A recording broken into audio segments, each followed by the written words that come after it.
The alert screamed, and every screen in the hangar flashed one name: Mara Keene. People who had never said her name aloud said it now, as if the syllables themselves might cancel the sirens. A dozen heads turned from the maintenance bay to the open apron, where heat shimmered and diesel dust hovered in the light. The overhead monitors repeated the same crimson banner in stark, utilitarian font. Only viable pilot within range. Off, required. Keene, Mara E. She stood at the bench with a box of cotton swabs and a small bottle of solvent, cleaning the smudged window of a thermal camera because nobody else bothered with the finicky work. She had seen the world through 100 glass circles and knew that clarity almost always began with a cloth and patience. The solvent stung her split knuckle, the place where a crate latch had argued with her earlier. She flexed the finger once, then set the bottle down and looked up as her name strobed again. Her heartbeat did not surge. Her breath stayed steady, laid down in a pattern older than the hangar, older than the badge in her pocket. In, hold, out, count 4.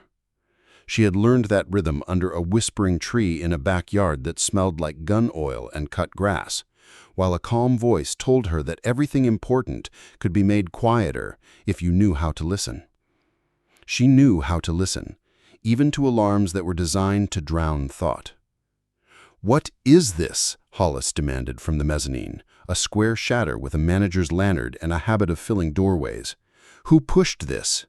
"No one pushed anything," Jack said, the newest tech, his overalls still crisp where they hadn't yet grabbed grease. "The grid pushed us. It's automatic, boss. It says she's the only qualified on the Kestrel with proximity and hours and—" "Stop," Hollis snapped, as if the word could rewind the lights. "We don't fly that bird without authorization. We don't fly that bird without Hastings." "Hastings is at the refinery," someone said from the far bay. "Mutual aid drill." "Donnelly? On leave. Baby. Morse. Down with food poisoning." The medic who answered this wore an expression of doubtful sympathy. The monitors didn't care about leave forms or stomachs. They repeated their logic with machine indifference. The siren tut, restarted, cut, restarted, as if the system itself were losing patience with people who had rooms to argue in while roofs fell somewhere outside. Mara put down the swab as if finishing a sentence. She peeled off the nitrile gloves, turned them inside out, tucked them into a bin that was never as close as she wanted it to be, then wiped the last haze from the thermal window. A camera is a small promise, she thought. It sees what flesh cannot. If it lies, it's because we taught it to. "Mara," Hollis said, and this time her name carried a warning. "You don't have live clearance. You're here on contract for ground support only." "I know," she said, because it was true. She always found the truest thing first and put it between them like a neutral table. "Then why is your name on my screens?" "Because your screens ask the grid who can fly the Kestrel, and the grid remembers old things." She let the word sit. Hollis hated being reminded that the system didn't work for him. The system worked for outcomes. "Is there an override?" Hollis asked the room, not her. "Only if you can produce another certified pilot within the radius and command codes we don't have," said a voice from the dispatcher station. "Who triggered the radius?" Hollis demanded. "Not us," the dispatcher said. "The hospital did. They requested heavy lift evac within 60 minutes. The helipad camera feed shows structural damage, wind shear warnings on approach." Mara moved once she had all of it in her head. She moved the way she always did, economical, almost spare, as if every step were a finite resource. She sealed the lens cover, wrote the time on a piece of tape, stuck it to the camera case, and walked the case to the charging rack where 3 yellow lights glowed like patient bees. She unplugged one charging station that hummed too loudly, and traced the cable to a cracked plug that would arc under load. She swapped it without comment, and on her way back to the bench, picked up a roll of gauze that someone would need in 20 minutes. Jax stared. "You're not going to—" "Checklists," she said, almost gently. "Please pull the Kestrel's pre-flight and lay it out on the nose, and someone tell dispatch we'll need the pad cleared to the perimeter. I don't want a single cone wandering into the wash." "We?" Hollis said. She met his eyes. They were the color of a deep lake at noon, the kind that looks generous until you fall into it and feel how cold it is. She didn't raise her voice. The system already made the call. You can keep arguing with it or you can help me reduce risk. You're a cleaner, Hollis said. You prep cameras and patch hoses. You're not rated current on the X4. The grid thinks otherwise, Jack said, half apology, half wonder. It's reading her as current on the X4 torque map and Kestrel Control Law Spec 8. That's test pilot vintage. Mara blinked the smallest blink, a reflex against a fragment of light she didn't want to examine. Her hands remembered every detent of that throttle like a song played too often, the exact place where one wrong twitch could translate into 100 feet of altitude in the wrong direction. She kept her voice level. "I haven't flown in a while," she said, which was true enough for a hallway. "Then you're not flying today," Hollis said. The medic with the doubtful sympathy held up his tablet. "With respect, boss, the hospital just pushed an update. They have 3 neonatal incubators on generator power and a cracked stairwell. One elevator is down. The helipad has visible spalling. There's an apartment tower inbound to their ER with smoke and multiple. If we don't move those infants in the next hour, we're not moving them alive." Hollis looked at the medic, then at Mara, then at the monitors that had learned to be patient only because patient systems lasted longer. He swore softly, like a man bargaining with weather. "Fine," he said. "But you'll do a sim spin-up first. If you can't remap your hands in 5 minutes, we're grounding it until Hastings is back." "Deal," she said.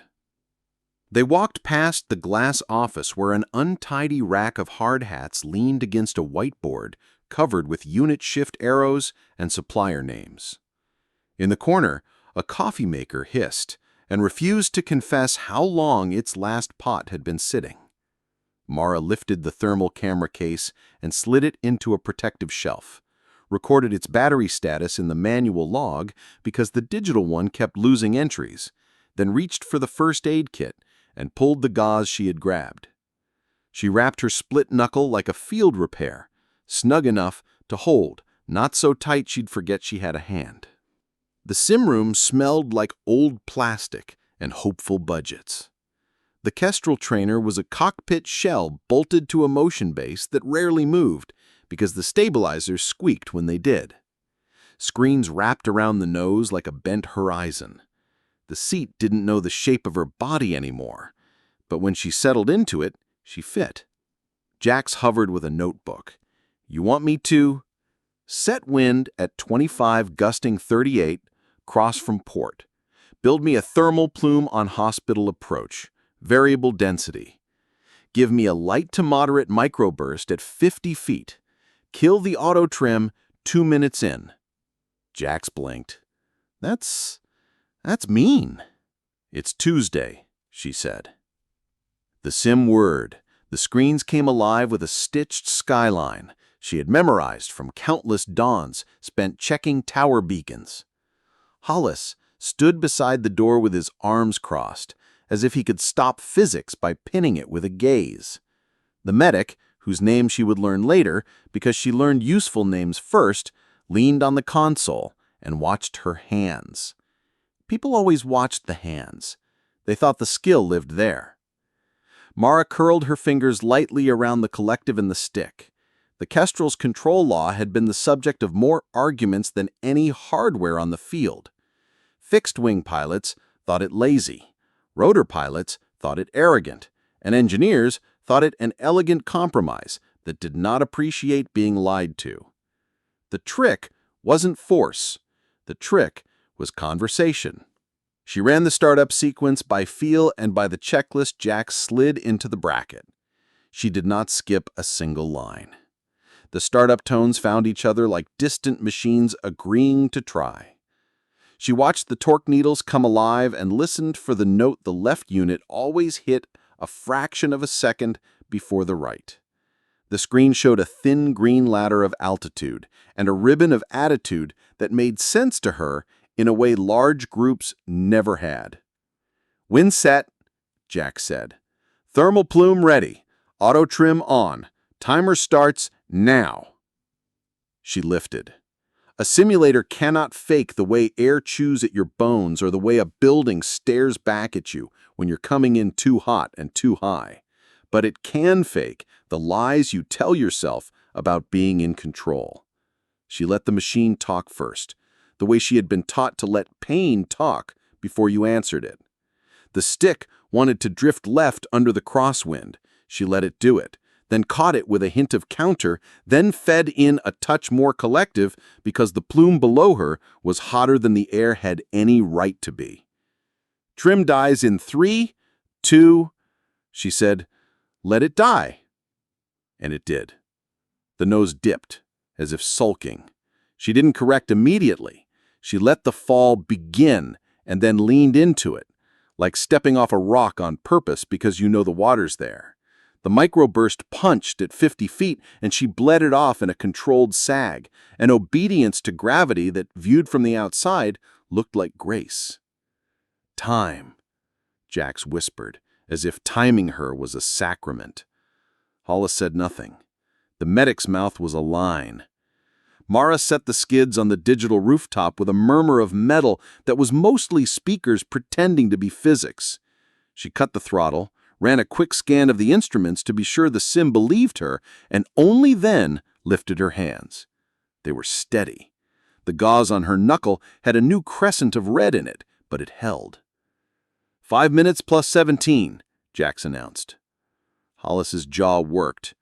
It was the face a man makes when a door he has leaned against his entire life opens under him and finds not a stairwell, but a rooftop with wind and sky.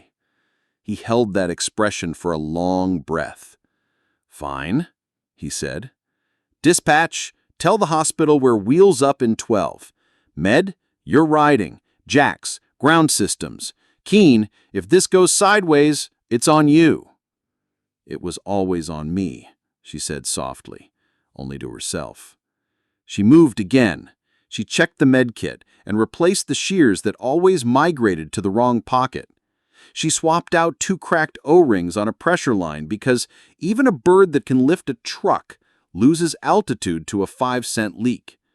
She pulled the thermal camera from charge and checked the date of the last firmware patch because some bugs only showed up when rain hit a certain temperature. She ran her hand under the right intake and came away with grit where there should have been none. She followed the grit to a filter that had seated crooked, fixed it, and knocked the heel of her hand against the housing to hear the right ring. The men watched her, the way people watch a stray dog that knows the route better than the mailman. Their looks said a lot of things, but mostly they said they had a story about her that they hadn't admitted even to themselves. The story went something like she showed up 2 months ago with a good fake smile and a quiet that didn't feel like shyness. She took the shifts no one wanted and didn't join the jokes that started fast and ended with a nasty little twist. She carried herself like a person who knew exactly how much a human chest could weigh. She kept her hair pinned so it wouldn't get into her eyes, and when she moved, the dangerous men moved out of her way in tiny increments they didn't register. If any of them had asked her what she did before she wiped down cameras, she would have said, "I fixed things." If any of them had asked her who taught her to breathe the way she did, she would have said, "A sniper and a medic." Father, mother, work, love, the 2 legacies braided in her like a rope you only notice when it keeps you from falling. Drop a diamond if you've ever been underestimated. The kestrel crouched on the pad, a matte gray animal with wings that remembered other shapes. The heat made a shimmer around it like something alive. Mara walked a circle under its shoulders, brushing the skin with her fingertips the way you check a horse for burrs before a long ride. She found none. She climbed the ladder and slid into the left seat because she belonged there. The medic took the right. Jack strapped into the jump seat with a tablet. Hollis stood at the edge of the pad like a man responsible for what came next, which in a way absolved him of nothing. The headset felt heavy from not being worn often. She snug it, adjusted the boom, and keyed the intercom with a soft click that made something in her chest relax. She had always loved switches, Not the power they promised, but the way they made true and false into choices you could measure with a finger. "Ground to Kestrel 1, dispatch said in her ear, a calm voice with a Midlands vowel. "Hospital reports wind shear on approach, debris on pad, and one security drone down on their southeast corner transmitting static." "Copy," Mara said in her ear. "We have eyes. We'll adjust." Hollis stepped closer, too close to the wash line, and Jax gestured him back. Hollis pretended not to see. "You good?" he asked, as if the question only now occurred. "We'll bring them home," she said, "or we'll bring them somewhere that can hold them." "You say that like you've said it before," the medic said. "I've said a version." "Name's Arun," the medic offered, because someone had to. "Arun Basu. If I tell you to go lower, it's because a life wants you to." "Understood," she said. "If I tell you we can't go lower, it's because we'll trade one life for all of us." He nodded. "Agreement in principle is the easiest kind and the hardest in practice." She ran the start. The Kestrel's hearts wound up with their own language, a layered hum that rose through her bones. The needle swept, settled. She checked torque, checked oil temp, checked that the navigation decided to find the satellites today. It hesitated, then conceded. She input the coordinates manually anyway, because coordinates entered by human hands learned to respect risk. She toggled the thermal camera, watched the world paint itself in false color, and found the plume of heat that would flick the tail of any bird careless enough to fly straight through it. "Pad clear," Jack said, watching the cones the way a parent watches toddlers near a pool. "Winds 27, gusting 33. Dispatch reporting rolling blackouts. Airspace is ours. Fire is requesting a rooftop drop at Park Tower if you can swing it." "After hospital," Mara said. "We'll have fuel for a second run if we don't waste any on Beauty." She lifted the collective with 2 fingers and let the Kestrel unweight itself like a swimmer leaving the bottom of a lake. The skids released the pad with a kiss you only heard if you'd ever listened to a machine tell you it trusted you. She eased the nose around and chose a path between cranes and cables that she had walked on foot a dozen times, so that when she flew, she would have a map of exactly which delusions gravity liked to sell. The city was a sheet of puzzle pieces that someone had disturbed with a careless knee. Smoke rose in lazy columns. The hospital sat like a white palm under a sky that didn't know the word mercy. The radios chattered with units that had not yet decided who was in charge of the bad news. She tuned out everything that wasn't a number, then tuned back in any voice that sounded like bleeding. Arun watched her profile, which made her want to be less visible. "You really haven't flown," he said, gently skeptical. She answered without looking away from the ribbon of sky she had chosen. "I haven't logged hours." "Why leave?" She said, "Sometimes you don't leave. Sometimes you step away until the noise finds a different target." He made a sound that might have been understanding. They hit the first gust, and she rode it like a horse that meant well but scared easily. She didn't fight it. She promised it boundaries. She taught the crosswind that she would not hand it the nose. The hospital grew. The rooftop pad looked smaller than bureaucracy ever admitted. The thermal plume off the generator stack boiled into the air like anger. She checked the side slip indicator and preferred her own sense over the little blue dot that thought it knew where the center was. "Security drone on the southeast corner is still twitching," Arun said, peering through the window. "If it wakes, it could drift into our rotors." "Then it won't wake," she said. "Jax, you have perimeter?" "On it," Jack said. His hands flew on the tablet. "Drone's lost its flight plan. I can ping it, maybe force a sleep." "It has a wake on motion subroutine. The last patch accidentally set a floor trigger. If debris moves nearby, it boots to protect and does exactly the wrong thing. Tell it bedtime." "How do you know?" "I read the patch notes," she said, and felt his grin. "You're hired," Jack said.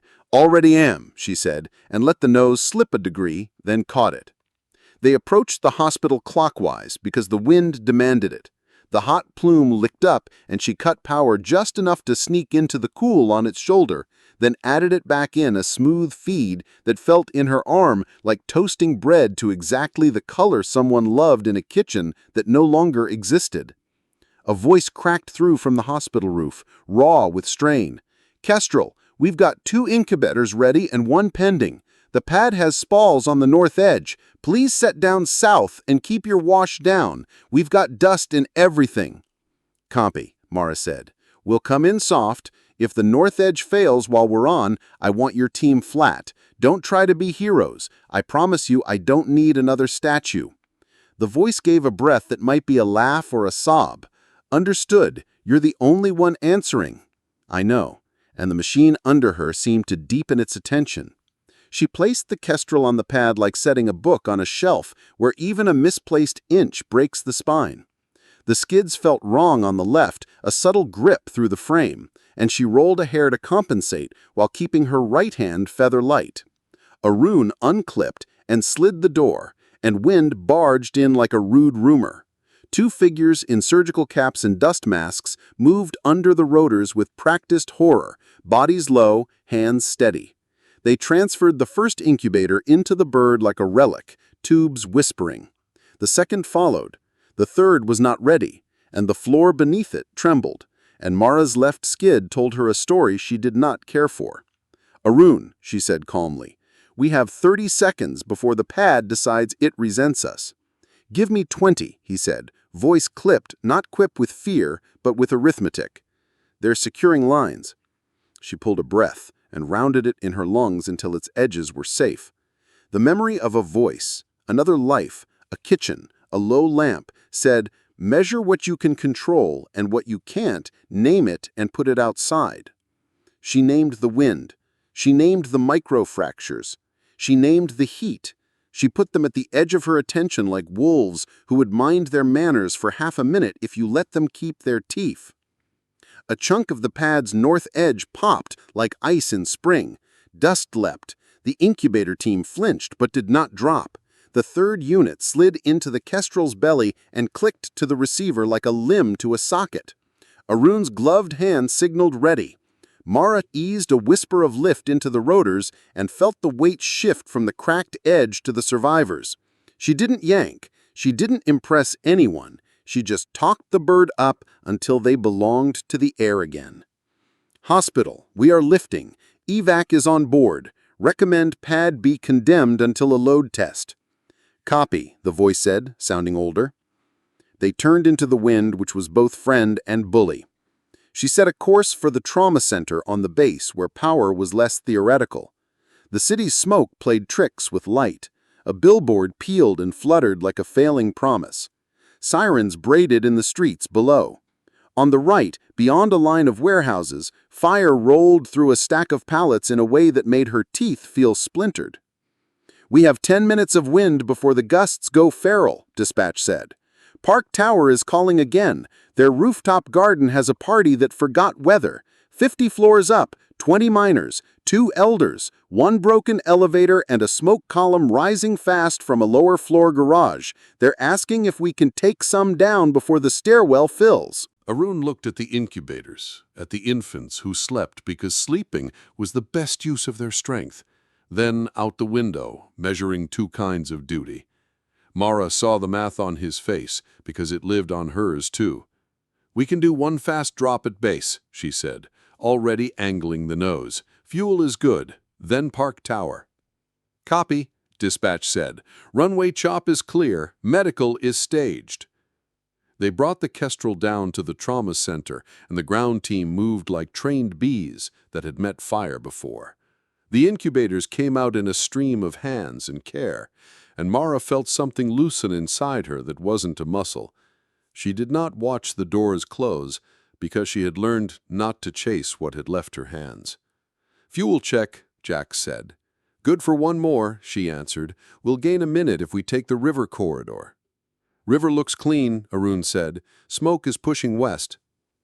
They slid over the water where currents argued in lighter and darker green. A gull drifted, then flapped crosswise, as if scolding weather. Park Tower rose like a glass idea that had never met a storm. The rooftop garden was a scribble of trees and the sick patience of planters. People clustered by the helipad outline with the faith of those who draw circles and hope help recognizes geometry. Wind made their clothes talk. The stairwell door banged open, and smoke curled out like a thing with its own plan. "Kestrel, Park Tower," a voice cracked through. "We have 28 souls on the roof, 1 non-ambulatory. Smoke is rising fast from floors 30 to 36. We've called the fire lift, but the power flickers." "Understood," Mara said. "We can take 12 in the first lift with this wind. We'll return for more." She ballooned her approach, then flattened the curve, stealing speed like a thief who knew where the cameras were. The rooftop's laminar flow lied to her about how kind it would be. She didn't believe it. She kept a hair more power in the left rotor than the instruments suggested. The Kestrel translated sideways like a dancer with an ache. They touched skids, and the roof trembled. People rushed, but stopped at Arun's raised palm, which had the authority of someone who didn't often raise it. He counted at them, voice clear, dividing fear into math. 12 climbed in, one in a chair that became part of their machine with straps and care. A teenager in a football jersey tried to push his sister into place, and Mara said without looking, "We go by order, not elbows." And he backed off like someone had taught him decency, and he remembered. They lifted. The stairwell belched darker smoke, and a lick of flame showed in the doorway for a second like a tongue. The wind cuffed them on the cheek, and she moved with it, the way you move with a friend who is about to say something true and hurtful. They made the drop at the base and came back into a wind that had found new stories to tell itself. Park Tower's garden had fewer people, but fear is exponential. Smoke boiled thicker. A pane of glass below them popped and rained glitter. She re-entered the pattern and felt it immediately, a downdraft sneaking like a hand under a table. The Kestrel's left side dipped, as if remembering a habit. "Microburst," she said quietly. "Hold on." She added power against the burst and let the nose creep where the wind wanted for 1 second, then stole it back. They set down for the second load, and the rooftop team moved with a rhythm that belonged in better stories.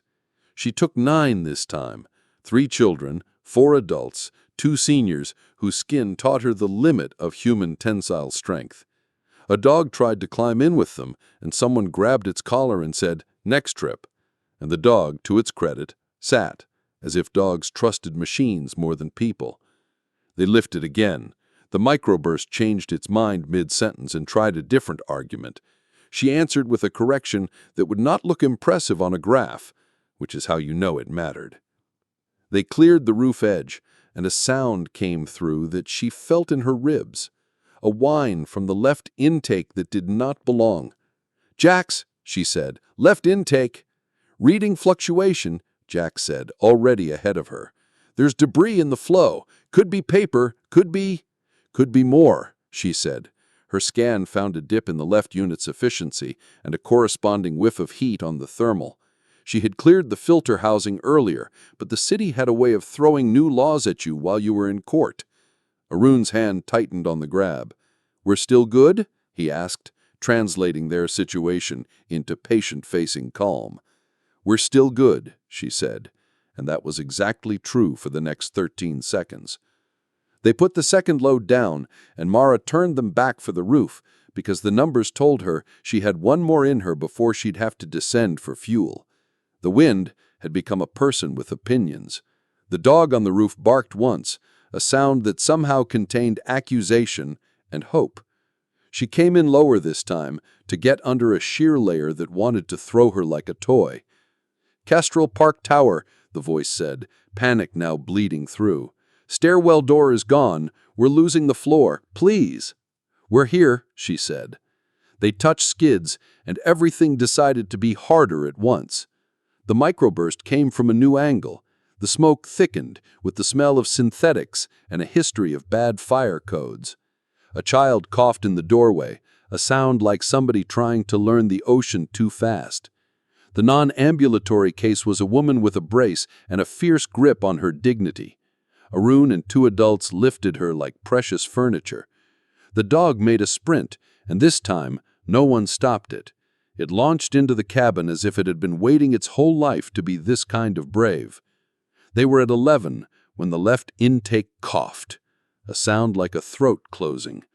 The Kestrel sagged a fraction, and the roof rolled toward them like a tide.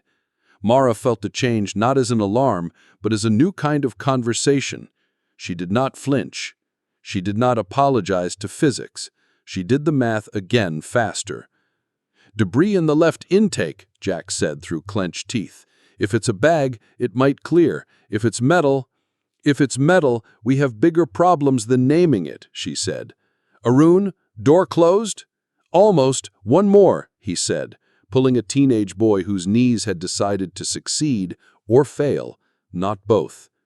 The wind chose that moment to invent a new sport. The Kestrel slid 4 inches.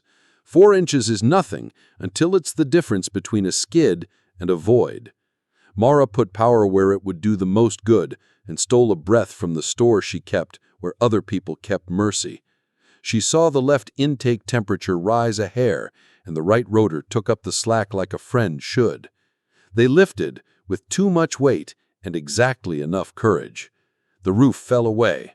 Smoke filled the world they were leaving, and then suddenly a shape shot up through it, a bright, angry rectangle tumbling end over end, a sheet of aluminum flashing like a lie.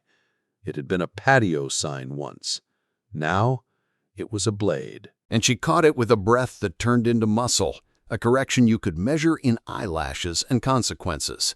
The lines rose in front of them like rules people had forgotten until they mattered. She read the sag of the catenary and the way the crosswind made the right-hand loop bow toward the river. She lowered the nose a finger width, fed the right unit with exactly the amount of power that wouldn't invite the left to lie about its stamina, and aimed for the maintenance dip as if it were a doorway painted on a wall. The Kestrel slid through with a whisper of clearance. The maintenance tag, a yellowed strip of plastic flapping from a bolt head, brushed the skin of the left skid and snapped free, spinning behind them like confetti for a parade she hadn't asked for. "Line's clear," Jack said, the words cracking on relief. Arun didn't breathe for 2 beats, then he did, with intent. "Pad in sight, you've got it." "I've got it," Mara said, and did. She bled off speed and dropped them onto the trauma center pad with that careful, unglamorous precision the body learns after years of being told it must not make a mistake. The skids kissed concrete and the machine's wobble smoothed as if it, too, preferred certainty to bravery. Ground crew swarmed. The scarf waver stumbled out and then straightened, as if a backbone were a public utility one could borrow in a storm. The child with the dead phone pressed it to his chest and whispered one more sentence into it because he had finished a story and didn't yet understand that finishing can be a kind of leaving. Jack's eyes were already on the diagnostic. Left intake efficiency down 6% and wandering. No temp spike. That's perverse. Something sitting where the sensor can't make up its mind. A sliver, aluminum likely, from that patio sign. Arun said. Mara nodded. "Toolkit, borescope. I want eyes on the first stage stators." Hollis reached the pad with a face that had sprinted before the rest of him. He looked at the Kestrel like a father looks at a teenager who just drove home safe in a car missing a mirror. "Keen," he said, and a curse wrapped itself around her name. "You almost—" "We didn't," she said, without heat. "Let's keep it that way." He swallowed whatever his next thought was. He pointed at the left intake. "You're grounded until we know what that is." "The system is already looking for me," she said, and the hangar monitors proved her right by flashing a new band of text she could see even from here, mirror bright in the glass door. "Priority external hoist. Children involved. Certified operator required. Keen, Mara E." Hollis's jaw set. "You're kidding me." "Children," Arun said softly. "Jax, borescope, we've got 5 minutes to make a bird safe enough for a job that won't forgive a maybe." They made a triage circle on the pad because a pad is just a table you can land on. Jax cracked the tool case. Mara slid to the intake on her back and reached into the mouth of the machine like a surgeon about to confess a miracle. The borescope went in, its tiny camera turning the dark throat into a field of gray hills. Stator vanes stood like stubborn teeth. There, on the bottom edge of one, a glint that hated them. Not foil, a shaving, thin as a lie and sharp as the part of a promise that survives. "Got you," she murmured. "Talk to me," Hollis said, crouching. unwillingly drawn into competence. Aluminum shaving on the first stage stator. If it frees, it goes downstream and scores a blade. If it stays, it keeps lying to our numbers. Either way, it chooses the worst time. And we're about to hover over children, Arun said. Exactly, Mara said. Jax, bring me the adhesive putty and the micro-hook. We're fishing. This is ridiculous, Hollis muttered, but he handed the toolkit because ridiculous is a word people use when reality refuses to match their management plan. Mara fashioned a tiny lollipop out of adhesive and wire. She fed it in on the borescope's neck, nudging the shaving like a hawk teaching a rabbit to change its mind. The shaving had opinions. It clung. She breathed in, held, breathed out.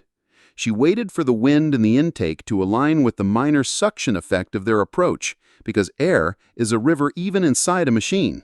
The shaving lifted a hair. Now, she whispered. The putty kissed metal and the shaving stuck.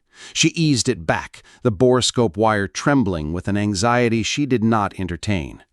The shaving came into the world and clung to the putty like regret to memory. She pinched it free and held it up, a glimmer, no bigger than an eyelash. The kind of thing that ends careers if you let it. Jax exhaled a laugh that tried to be light. "I'm gonna frame that?" "After," she said. "Arun, you're on hoist with me. Jax, you're our eyes and mouth. Hollis?" "I'm calling command to tell them we need Hastings," he said. "You can call, and I mean that," Mara said, soft as a whetstone. "But we're rolling in 3. External hoist, high wind, limited clearance, children. The system didn't put my name up there by accident." He looked at her for a long second, measuring the cost of being wrong in public.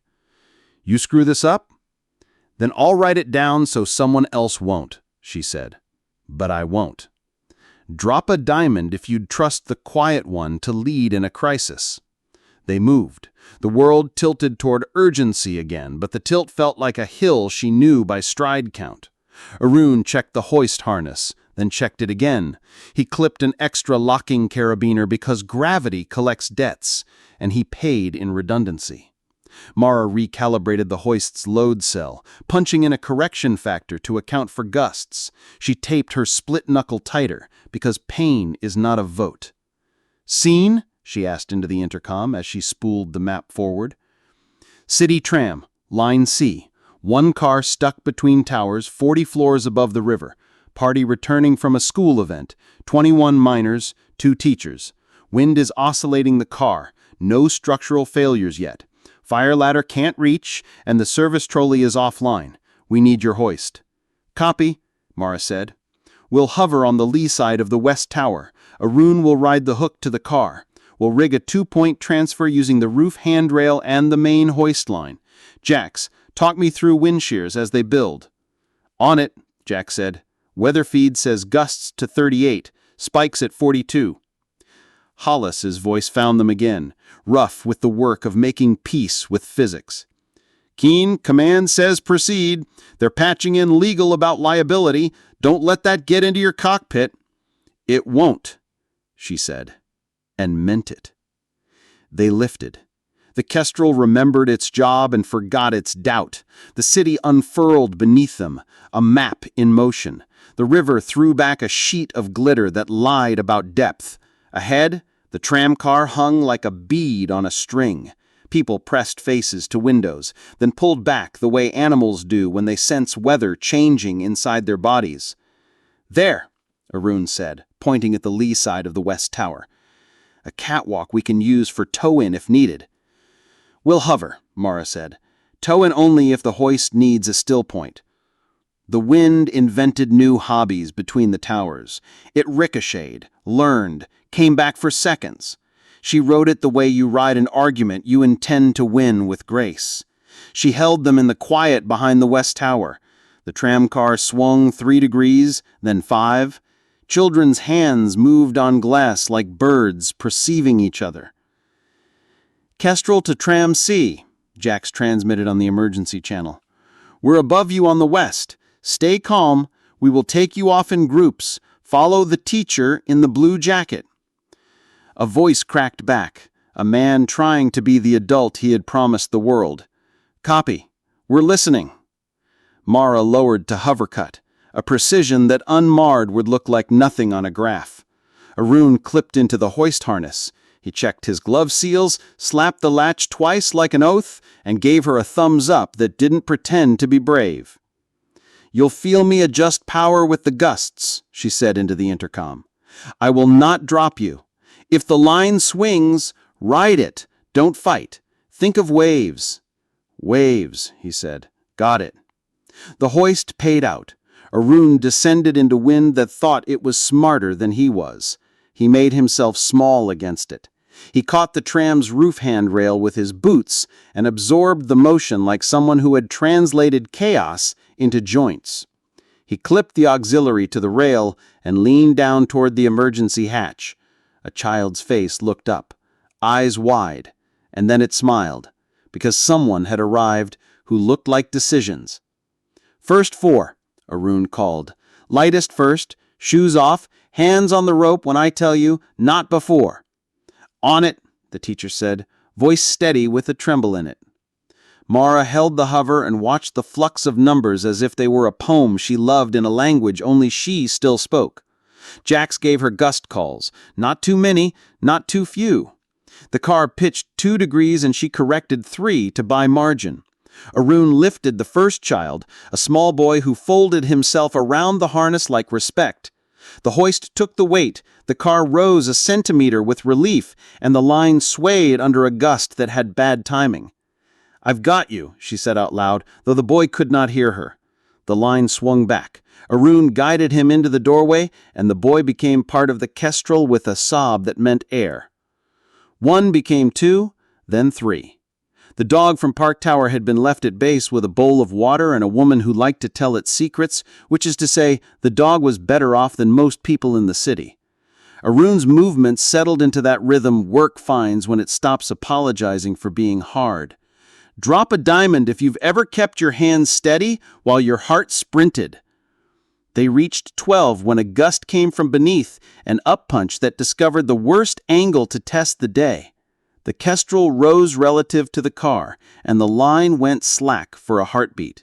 Slack is the enemy of hoists. It invites tangles and arrogance. Mara fed a whisper of power to keep tension without jerking. The left unit remembered its earlier doubts and cleared its throat like an old actor before a speech. "The left's fine," Jack said, watching temp and torque. "Just talk to it," she said, gently ugly to the machine, because love sometimes borrows that tone. 14, 15, a teacher with a sprained wrist who looked like he would apologize to the car for leaving last. He didn't. He moved when told. 6 left, Arun called. 1 special case, a girl with a fear of falling who has decided to pretend. "Make it real for her," Mara said. "I'm trying." And he did, talking to the girl like the world narrowed to a rope and a sky that could be kind. The wind grew teeth. The gap between towers made a funnel, and someone turned it. The hoist line began a slow cone that wanted to become a whip. Arun anchored to the rail and made himself heavier than he was. Mara added power to flatten the cone. Jax's numbers crawled toward edges. The girl let go of the hatch rim with one hand, then the other, then grabbed Arun like a promise she could see. 3 left, Arun said hoarse. A new voice broke into Mara's ear, not on their channel, but inside it, layered like a watermark you only notice when someone shows you how to see.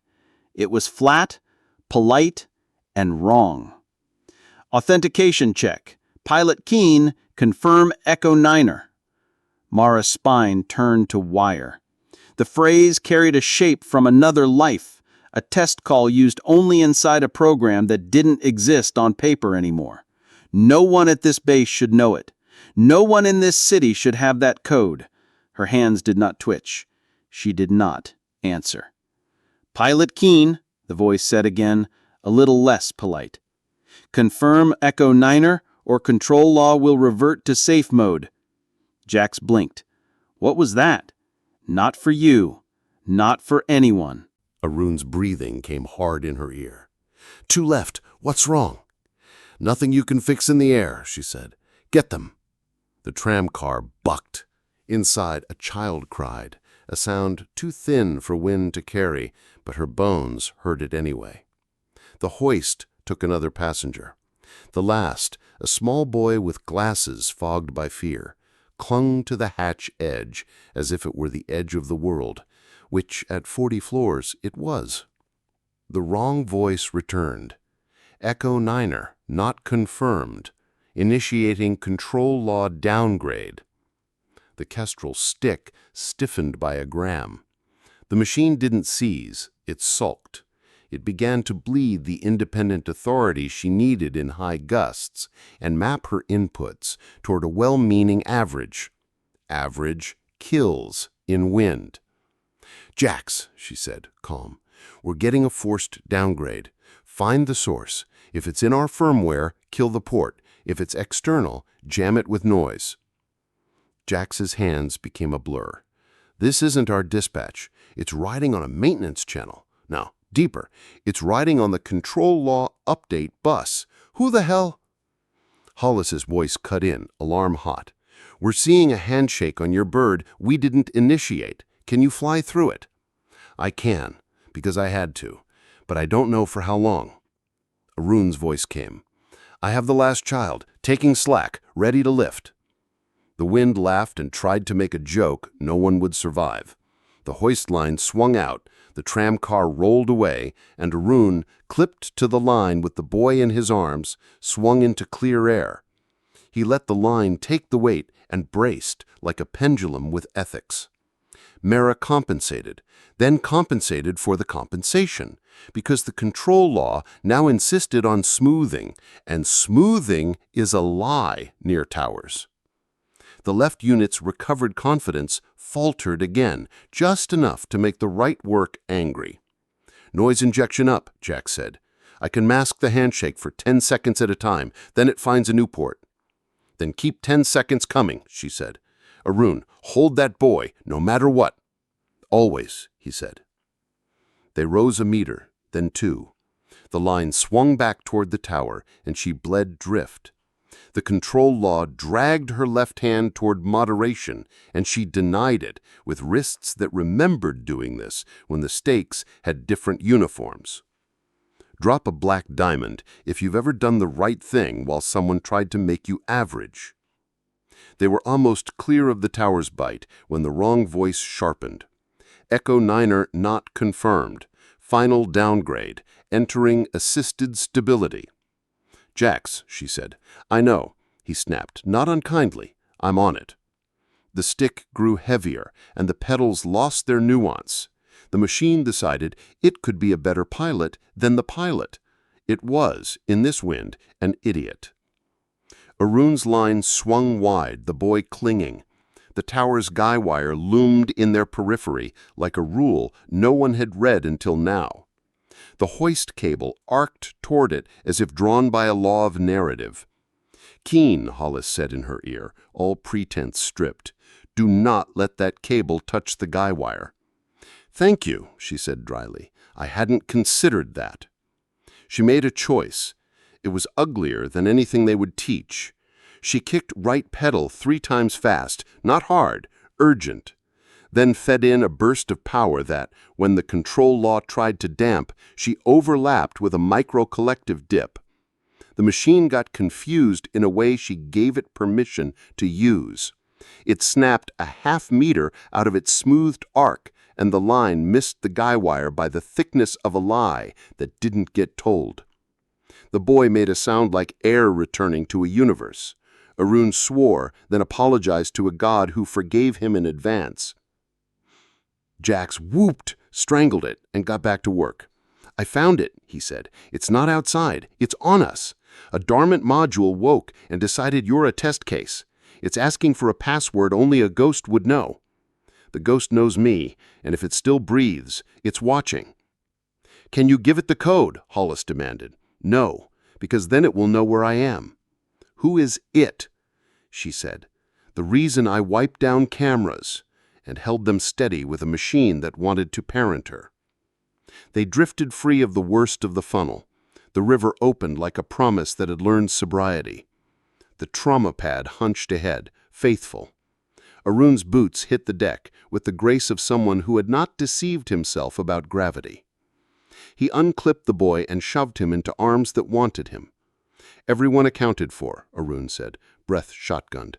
"We need to set down before your machine finishes trying to be helpful." "Copy," she said. They came in hot and straight because the wind respected that. The skids hit with enough force to be honest. The machine shuddered. The wrong voice, denied, sulked into silence.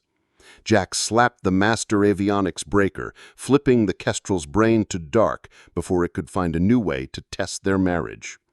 Silence tumbled over them like a soft, wet rug. For a moment, no one moved. Then the city returned in noises. Sirens, shouting, the ridiculous joy of a dog seeing a boy who smelled like wind. Hollis ran onto the pad, not quite suppressing the look the human face makes when an outcome gets better than it deserved. "Status," he barked, because rolls help people re-enter themselves. "Everyone off the tram," Arun said. "No injuries beyond scrapes and scared hearts." "The machine?" Hollis asked, pointing. "Angry and confused," Mara said, "like most helpful systems under stress." "Whatever that handshake was, it rode a hidden pathway. We need to pull the firmware stack and audit it line by line. That's a weekend with bad coffee." Hollis stared at Mara. "Who has your code?" "The people I left, or the people who bought their toys." He studied her. "You're going to keep pretending you're a cleaner." "I was cleaning. It saved us." "You know what I mean." She didn't answer because answers are a kind of trust. Dispatch broke the lull. "Kestrel crew, be advised refinery complex 4 kilometers east is reporting a tank farm breach and a trapped shift in the control block. Wind is pushing a vapor cloud toward the river. Fire says if we don't cut the power to the pumps in 10, we're looking at a corridor explosion. They don't have eyes on the cutoffs because the internal cameras are offline." Hollis closed his eyes like a prayer that didn't expect to be answered. "We don't have another certified pilot within range," he said hoarse. Mara looked at the Kestrel. She thought about the wobble, the sulping control law, and the ghost that had knocked on her door. She thought about her mother's hands on a wound, and her father's breath counting wind. She thought about a map in her head that she had not admitted was still up to date. "Give me 10 minutes," she said. "We'll pull the update bus, strip the handshake demon, lock the ports, hard reboot the control law to Spec 8, not 9. We'll go low along the floodplain to cut the wind and bring the thermal camera I cleaned. If we're lucky, the vapor cloud isn't homogeneous yet." Hollis stared. "How do you still know this?" "Because I never stopped," she said. And the honesty of it landed like a small grenade on the pad. "I stopped logging, not learning." He took that in. He nodded once, the kind of nod a man gives when he's out of alternatives. Do it. They worked with a speed born of ritual. Jax pulled the avionics bay and found the piggyback board someone had soldered on years ago to enable testing changes in the control law. He yanked it and handed it to Mara. She inspected the solder like reading a scar. Whoever put this on believed they were helping. They're the most dangerous kind. She clipped the bus. She taped it like a field medic locks an airway. She rebooted the control law by cutting its last resort, then walking it back through a diagnostic it hated because it could not feel pride.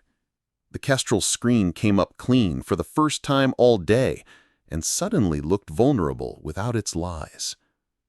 Arun restocked the medkit to insult any complication. He shoved more gauze into the pocket that always ran out, checked his fluids, checked his scissors, adjusted the strap on the seat he trusted because he knew its failures. Mara grabbed the thermal camera case she had taped with time earlier. She popped it and checked battery again because hope is not a plan. She tweaked the temperature scale, set the emissivity for steel, aluminum, and human skin.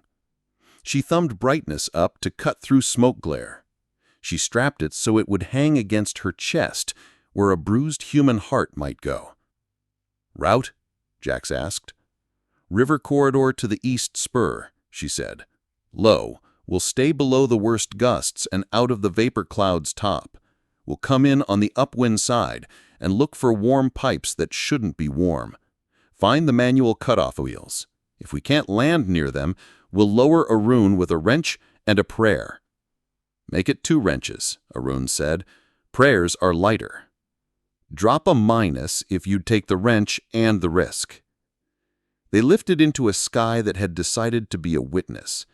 The river corridor gave them a break, a lower band of air that only wanted to argue, not fight. As they approached the refinery, the world changed temperature on the screens. The thermal showed a blooming geometry. Hot tanks like suns, piping like rivers of lava under skin. The vapor cloud rolled like a gray animal across the access road, half there, half idea. "Don't spark," Jack said softly to the world, as if words could bribe chemistry. "Visual on control block," Arun said, peering through smoke. "South door is blocked. East window is cracked. I see movement, 2 figures." "Copy," Mara said. "We'll keep rotors high to avoid stirring the cloud onto a spark. I'll hover over the upwind corner. Use the thermal to find the cutoff wheels." Jax mapped heat to color. There, 2 large manual wheels on the north side of the manifold room. One is hot, still transferring. The other cooler, already shut. If we kill the hot one, we cut flow to the pumps. "Distance?" Mara asked. 20 meters from an accessible roof hatch. If we land toe-in on the maintenance ledge, Arun can get to the hatch, drop into the room, and turn the wheel. "Toe-in with this wind is reckless," Hollis said in her ear, "but not like an order, like a fact. Toe-in with this wind is math, and I've done it with worse." She brought the Kestrel in toward the maintenance ledge, a concrete lip just wide enough to be a bad idea. The vapor cloud rolled under them, smelling like a laboratory that never met a fire code. She kept the left skid free and let the right kiss concrete, the slightest pressure, a handshake offered and accepted. The rotor wash pushed smoke into new patterns, and she modulated power to keep it from becoming anyone's last minute. Arun opened the door, and the world tried to tear it off again. He climbed out onto the ledge and crouched low, harness clipped, mind singular. He moved to the roof hatch and, with Jax talking him through the thermal map, pried it open. Heat battered his face. He ducked. He went in. "Inside," he panted. "Visibility poor. Heat significant on right side. I see the wheel. It's large, stiff." "2 hands," Mara said. "Body into it. You've learned leverage your whole life." He grunted. The wheel moved a degree. Another. He swore a word in his first language that sounded like a blessing that had sharp edges. "Halfway," he said. "It's fighting." The thermal showed the line cooling by shades. The color bled from orange to yellow. The vapor cloud thinned slightly, a beast losing interest. "3/4," he said, voice raw. "Almost." The Kestrel's nose dipped a fraction as the wind made a new joke.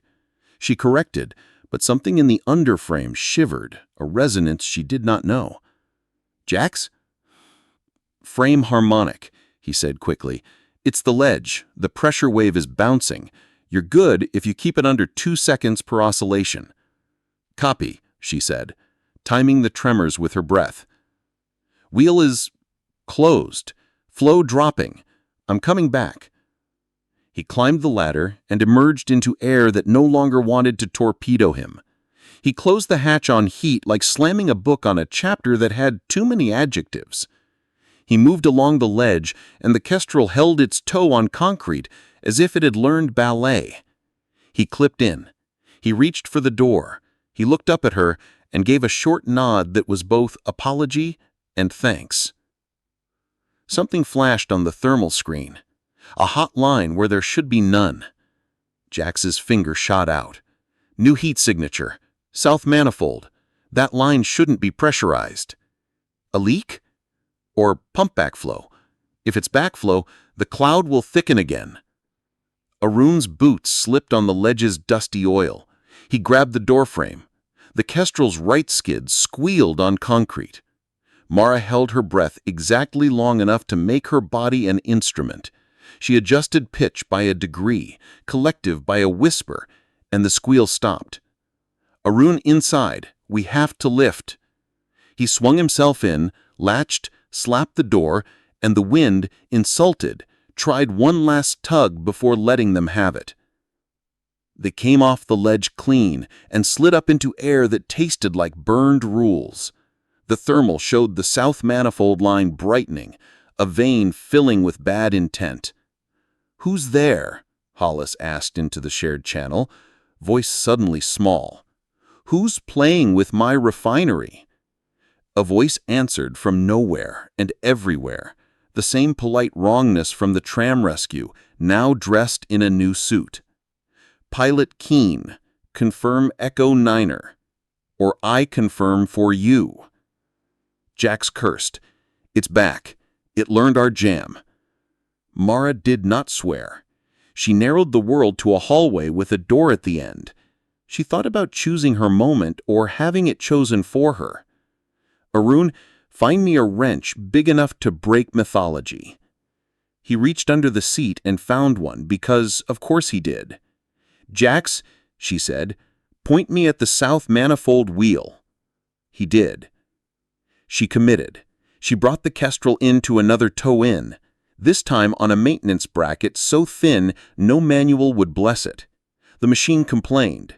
The wrong voice pressed in her ear like breath she had not invited.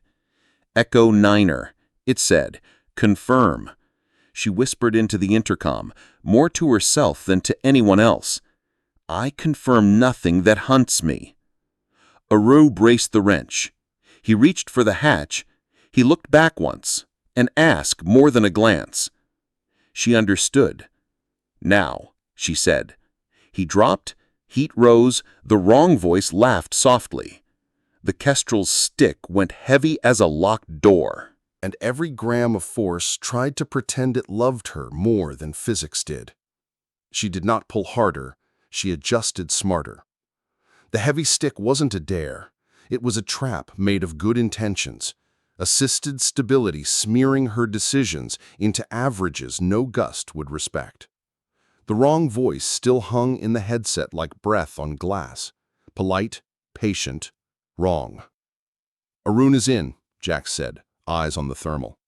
"He's at the south manifold. Heat spike on his left. He's moving." "Hold the hover," she told the machine, in the tone she used for frightened horses and stubborn software. "You will not parent me." The Kestrel tried anyway, flattening her inputs, resisting pedal nuance. She felt the bracket under the right skid vibrate at a frequency that wanted to harmonize with failure. She gave it a counterbeat with micro-collective dips, turning resonance into rhythm. "Echo Niner," the voice murmured, conversational. "Confirm."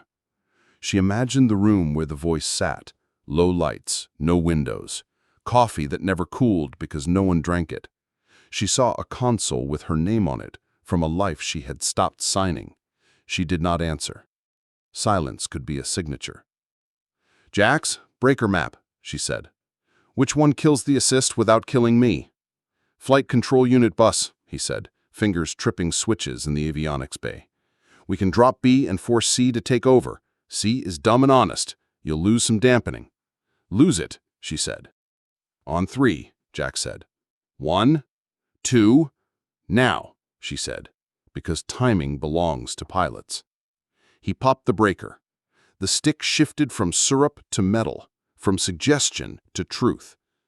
The Kestrel's shoulders squared like a dog that has just been told it is loved but must sit. The wrong voice hissed, then went quiet, not gone. "Assist offline," Jax said. "Control law back to 8. You're on your hands in your history." "Copy," she said. "Arun." His voice came up through static and heat. "Wheel found. It's tight. Smells like the inside of a burned book. 2 hands, hips, leverage, not anger." He grunted. The thermal washed from orange to yellow along the line. Vapor thinned. Somewhere below them, a pump sighed its last useful breath. She held the toe in on that thin bracket like balancing on the edge of a blade she trusted. Wind pressed, changed its mind, returned with a friend. She treated it all like weather, not malice. The right skid stayed honest. Wheel is nearly closed, Arun said, voice narrowing under effort. Last quarter. Jax, watch the south header. If backflow begins, call it before it thinks it's clever. Copy. And Mara. Yes. That voice, it's not on any public path. Somebody buried a channel deep. This bird was built to listen to ghosts. Then we'll teach it to forget, she said. The wheel ceded with a final reluctant sigh. The thermal cooled like a fever breaking. Arun primed, shoulders shaking, and emerged into the dirty light. He hooked his harness, crossed the gap, and grabbed the door. The wind tested the latch. He made the latch a fact. Door's good, he said. We're clear. She slid them off the bracket with a patience that made mastery look like modesty. Smoke boiled, changed its mind. The refinery looked less like a prophecy. Control block has 2 trapped workers. They're on a mezzanine with a collapsed stair. Fire can't get the basket through the debris. Can you hoist? Mara looked at the thermal. Inside the block, 2 human shapes throbbed warm and frightened. A steel beam lay across the stair with a geometry that mocked ladders. Arun, ready the litter, she said. Jax, give me a clean hover window low in that bay. We'll use the east opening. Watch for vapor pockets. Hollis's voice landed, worry spent and replaced by respect he wouldn't name. Kane, copy your plan. You have 4 minutes before wind shifts. 4 is a gift, she said, and dropped them to the opening. The Kestrel's rotor stirred a whirl that wanted quiet. She eased power to keep Wash from waking the wrong chemicals. Arun paid out the line and rode it like a man coaxing a miracle down a narrow hallway. He reached the mezzanine, clipped in the first worker, a woman with a cut and a jet set, and rode her up into air that finally cooperated. Back for the second, he said, breath a thread. Wind twitched. The wrong voice cleared its throat in the headset, found no door to wedge, and sulked. She held the hover and refused to gift physics any drama. 2 workers on the pad, 2 lives returned to the ground's contract. The refinery's vapor cloud pulled back like a child deciding it had cried enough. The city exhaled. They set down at base because fuel and honesty demanded it.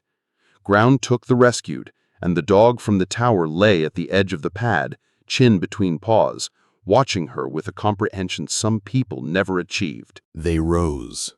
The wrong voice found a new way to be insistent. Echo Niner, confirm. Quiet, Morris said. And the voice obeyed, because sometimes software understands tone. They set the captain on the quay where a dozen people waited to turn fear into logistics. The captain's knees bent. Her back stayed straight. She looked up at the Kestrel again, and this time she smiled with all of her teeth, like an animal that knows it has not been cornered today. Fuel. They needed it. The pad team dashed in cans and lines and a discipline that dared the river to complain. Jax hot-fueled with a focus that forgot everything else. Arun swapped blankets and found the little bag named Warmth again, put it into a mother's hands like a ritual object. They went back for the last sweep. The ferry had decided to rest. The rental with the LED strip bumped the sandbar and stuck itself, embarrassed. Night fully arrived. The wind eased, offended by being ignored. They took one more lift, a child asleep in a way that looked like surrender and was actually grace. They turned for base. Lights along the river flickered as the grid remembered its work. Somewhere, a substation had forgiven someone. Somewhere else, a switch waited for a hand unafraid of consequences. Halfway to base, the wrong voice came again, softer now, curious. Why didn't you confirm? You know the code.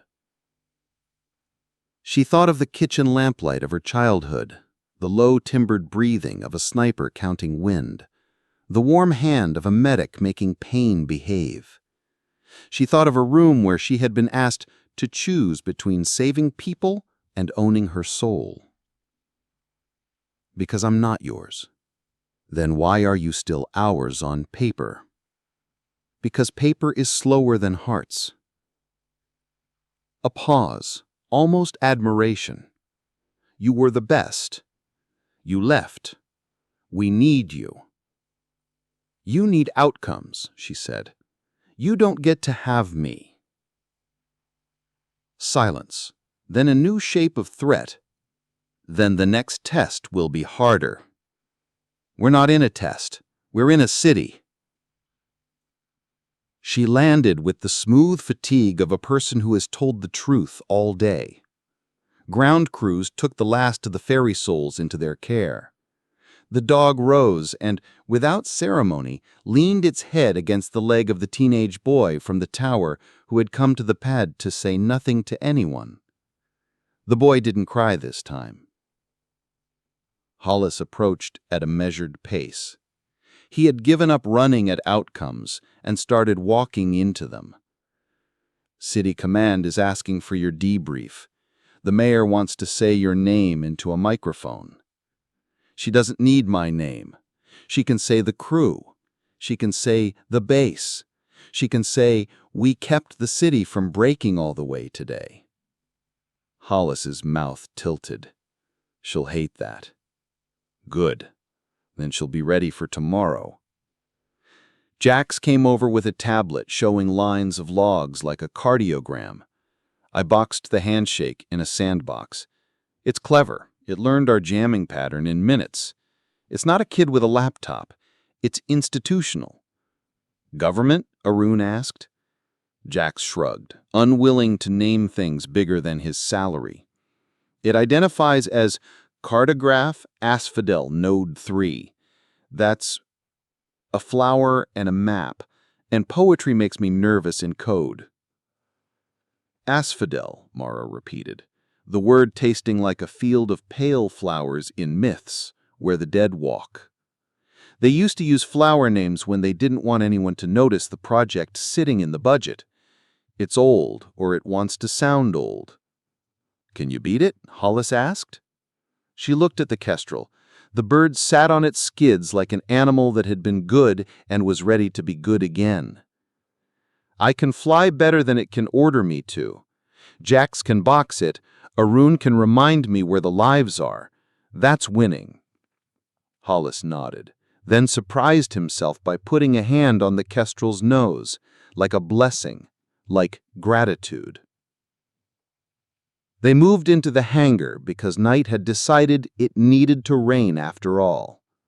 Water rattled on the roof, wires sung, the city smelled like cooling metal and wet dust. The crew gathered around a rolling table that had seen too many coffee rings and not enough flowers. Mara took the anti-static bag with the piggyback board and eased the board into a test cradle Jax improvised from a charger and a stack of stubborn adapters. Powering the ghost, Jax said. Let it talk, but not to our bird. Lines of code crawled across the screen like arguments that had learned to walk. The handshake requested keys, received polite rejections, tried 3 back doors, failed all 3, wrote down their locations anyway. It's mapping our house, Jax said, impressed and offended. Can you map it back? Hollis said. Jax grinned a little. Always. The board sang a small, irregular song, the whine of a regulator, the tick of a capacitor. Forehead close, she watched the pattern the way other people watch faces. She remembered a lab where engineers argued over decimals, and jokes were about plane crashes, because if you laughed at anything else, you'd cry. The rain softened. The city started listing its damages like a person enumerating bruises while deciding to make breakfast anyway. Her chest eased. Not because the day had become simple, days never do, but because she could finally let the back thread of her attention rise all the way to the surface where it belonged. It was a thread she had kept quiet through the hospital, the tram, the refinery, the ferry. A decision not yet made that would define whether she stayed on the grid or chose the woods again. She had left because she would not be an instrument. She had come back because instruments get people home if played right. Her mother had once said, in that kitchen lit with a cheap bulb, "You can be a scalpel or a shield, but some days you'll have to be both. The only thing you cannot be is numb." Her father had countered, "And if you must disappear, do it on purpose, not because you were erased." She had honored both for a while, by vanishing from forms and showing up where small catastrophes needed hands. The grid had found her. Of course it had. She was not invisible. She was merely out of office. "Your call," Hollis said quietly, reading none of that, but somehow standing in the space it left. "You can keep cleaning lenses and fly when the grid demands it, or you can put your name on the roster and make me buy a proper plaque." She looked at him. He was not asking her to choose servitude. He was offering a ledger. Jax didn't look up from the sandbox. "I vote for us not dying." Arun raised his cup. Seconded. Mara ran her thumb along the thermal camera's edge and felt the tape she had written the time on that morning. She thought about the way the baby had slept through wind, and about the rail that had kissed the river, and about the safety of average that kills quietly. "I'll sign. But I keep my own copy of the contract. And anytime that voice tries to test me, we file a formal complaint with the part of the government that still cares about what words mean." Hollis snorted. "You think that part has a phone? We'll write a letter, on paper. Paper is slow. Sometimes slow is how you make big things stick." Arun smiled with his eyes. "Welcome back on the grid." She nodded once, as if she had just accepted a knife she already carried. The board in the sandbox pinged. Jax leaned in. "We got a trace. Partial." The handshake bounced through a relay marked Bale 9, and then Heron Field. "That's a private facility southeast. Security contractor. They house test articles and flight law prototypes." "Asphodel," she said. "The flowers' pale leaves folding in a field the dead walk." They used to use flower names when they didn't want anyone to notice the project sitting in the budget. It's old, or it wants to sound old. Hollis rubbed his jaw. "We don't have jurisdiction for a finger wag." "We have curiosity," she said, "and a bird that flies at night." "After what you've done in the last 6 hours," Arun said, "you want to go sightseeing?" "Not sightseeing," she said. "Map-making." She pointed at the board. "They called my name. I want to know how loud they think they can say it." Hollis stared at her, then did the math of liability in his head and found a number he could live with. "You do not engage," he said. "You do not land. You do not wave. You look, and if they look back, you come home." She nodded. Scout's honor. They refueled enough to be honest about options. The rain softened to a nervous drizzle. The Kestrel lifted into a sky that had made its peace with the day's arguments. They flew without lights beyond what law insisted on, low and spare over a city that had put its fear to bed for now. Heron Field sat like a rumor, where the warehouses thinned and the marsh began. From the air it was a handful of dark hangars, a skinny runway turned into an ego project, a cluster of antennae that did not match the FAA's idea of polite. "Thermal?" she asked. Jack scanned. 2 hot signatures inside Hangar 3. One is a server rack the size of a small room, the other is a smaller bird. Looks like a quadrotor test article with more brains than a bird needs. "And there," Arun said, pointing. "Roof. A dish with a narrow beam patch antenna. It's not talking up, it's talking sideways. Sideways to us, Jax said. Or to anyone flying where they don't want people to fly, she said. Hollis's voice came softly in her ear from back at base. You're too close if you can smell their coffee. I can't smell anything but wet marsh, she said. We're good. A shape moved on the ground, small, purposeful. A security cart trundled from hangar to hangar, its headlights off, its driver's posture that of a man who believes cameras are for other people. Another human stepped from a side door, glanced up reflexively, saw nothing but sky, and went back inside. Jack snapped pictures with the thermal, timestamps overlaying like secrets turned into facts. The wrong voice didn't whisper now, it didn't need to, but as they banked to leave, a new tone ticked through her headset, a simple chime like a doorbell. Then a text string scrolled across the bottom of her display outside any layer Jax owned. Echo Niner, recorded, location update suppressed, next trial window open soon. She kept her face flat. Her hands did not change. Only her heart bothered to smirk. See it? She asked Jax. He swallowed. I see it. She said, screenshot. We don't chase. We document. A room broke a long quiet. What happens when soon shows up? We fly the machine, we say no to ghosts, we take people home, we keep a list of names to hand to someone who will one day be brave in a different room than this one. They turned back for base. The river below had returned to being only water. The city's scars looked like runways from up here, small and honest. On final, she thought of the kitchen again. Her father teaching her to measure wind with the back of her wrist, her mother teaching her to measure pain with the front of her palm. Her own hands, calloused to tools and blessings. She was who she had been and who she had chosen to be. The grid didn't own that. The ghost couldn't. She touched down as if the earth had been waiting. Before we jump back in, tell us where you're from. If this story moons you, please subscribe. Tomorrow I have a special story for you. She laughed under her breath. The special story was always tomorrow, because today was already full. Hollis waited with a clipboard that had turned itself into a treaty. The mayor's office wants you at 9. The kids from the tram sent cupcakes. The refinery union is naming their safety memo after you. Also, the dog won't go home with anyone else. The dog sat, looked at her like a person, then put its chin on her boot and sighed. I don't own a house, she said. You own the sky, Jack said. That's harder to heat. She crouched and scratched the fur between the dog's ears, the place where trust lives. You're staying here, she told it. You'll be our pad supervisor. It thumped its tail like agreement.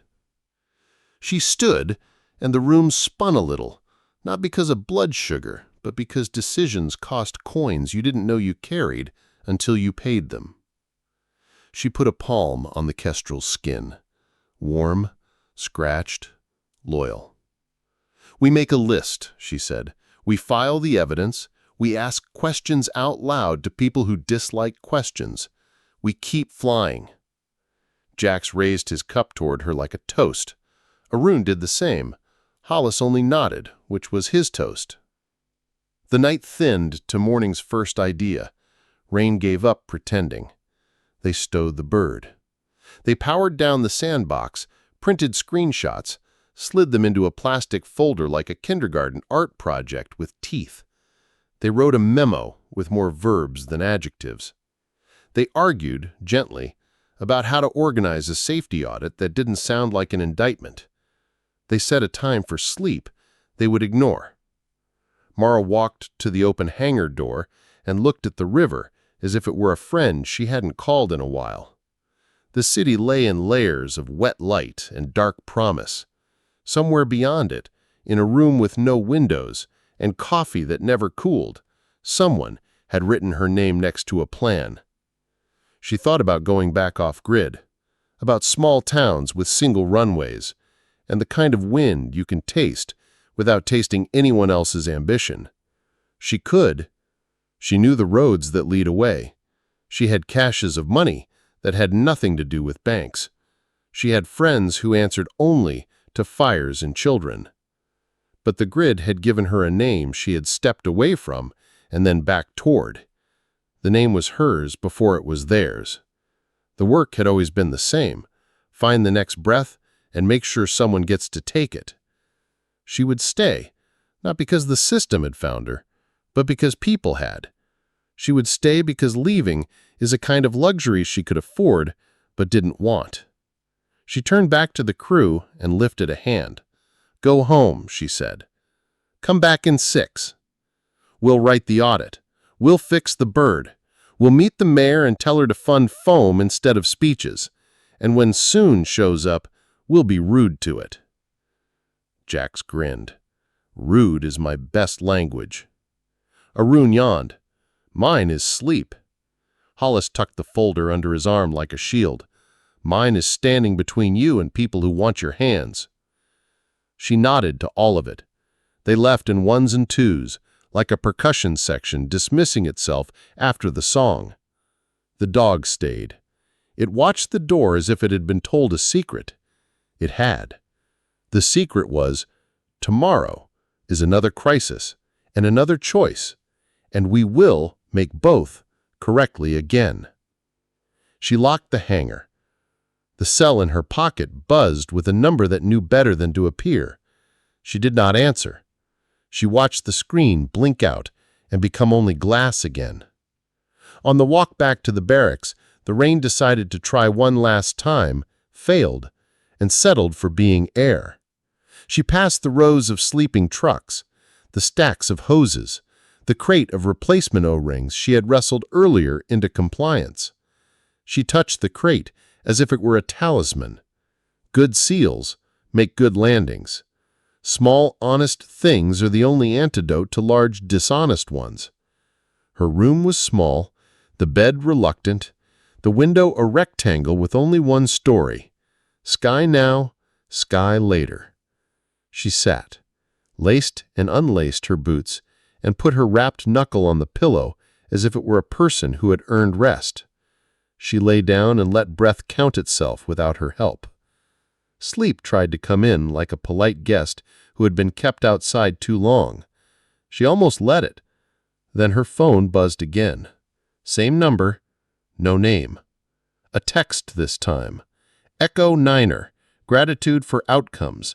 Expect further tasking. She laughed in the dark, soft and fierce. She typed 4 words and sent them into the room with no windows.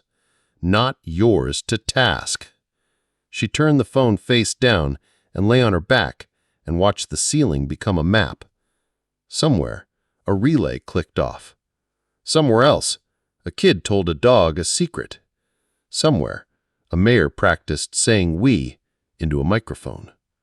She closed her eyes on a city that today had not broken. This story took us a long time. If you like it, subscribe. Now back to the story. Morning came in a slide of gray. The coffee room filled with coffee and the smell of pen ink. Hollis ran the meeting like a man who had been reintroduced to humility. He assigned the audit tasks and tried not to assign Mara to all of them. Jax put up the sandbox screenshots in a neat grid and spoke fluent acronyms to a room that didn't pretend more expertise than it had.